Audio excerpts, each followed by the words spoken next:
For years, companies often focused on domestic markets before attempting to expand internationally.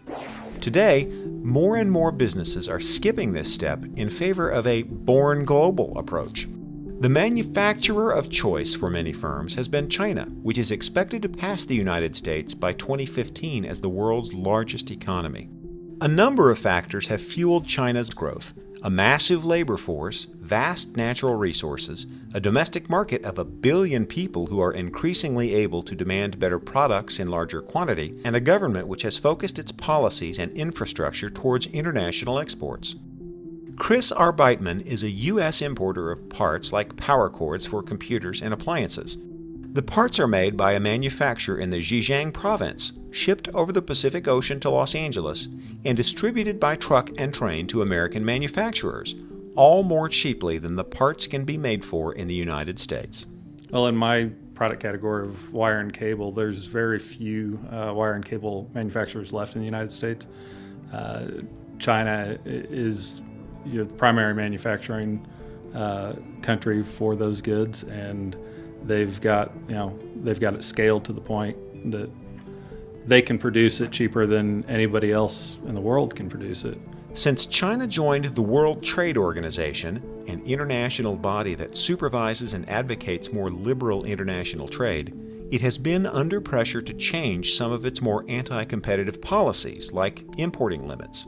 This opens it to trade with more nations, but also reduces its advantage in those markets.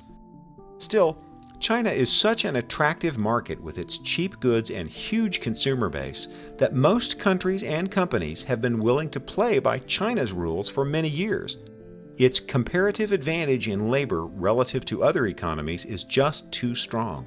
China, they've controlled their costs through various means, and the biggest one of those has been manipulation of the currency. And giving subsidies back to manufacturers who export goods. So I'm able to take advantage of those subsidies in turning around and being more competitive in the marketplace. But China's comparative advantage in labor may be diminishing for China and its global competitors. Labor once flowed from central China to the coasts for manufacturing jobs. As China's standard of living increases, however, and with the massive subsidies the Chinese government now pays to agricultural workers in its heartland, workers are demanding higher wages for manufacturing jobs, and factory labor is becoming harder to find. All this drives up costs. That's affected my business, along with the revaluation of the currency. As it continues to get repegged, it makes it more attractive to look to other parts of the world. Countries like Cambodia and Vietnam have had serious challenges in the past, suffering everything from war to poverty. But like Japan before them, they are acquiring an advantage in the marketplace by building infrastructure, educating a labor force, and encouraging international investors to build factories within their borders.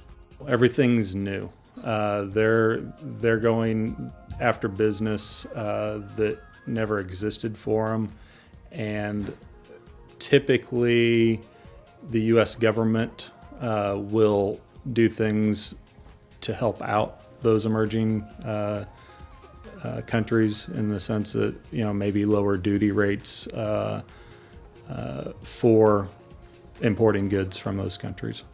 At the same time, one might wonder why Chris doesn't simply work with firms located in Mexico, since they are so much closer. The answer is, those firms just don't exist in any significant quantity. There hasn't been a lot of emphasis put on commodity products, more technologically advanced products, other than U.S. or global companies that have gone in and set up specific manufacturing in Mexico. There isn't that open tooling, open buying option. In addition, Mexico has been plagued by drug-related violence. In the past 3 to 5 years, Mexico's become increasingly unstable with crime and the drug trade, and so as that's increased, I haven't even considered it. In the end, it is ironic that the economy most poised to eclipse the United States in terms of size, productivity, and growth may itself be slowing down due to some of the same problems that have plagued the U.S., like the demand for higher wages and the outsourcing of labor to other countries. Countries, incidentally, with emerging economies that are also born global. I think most emerging, if not all, emerging economies that are emerging, and if it's manufacturing for consumable goods, it's with a global purpose, born global. It's not for a domestic market.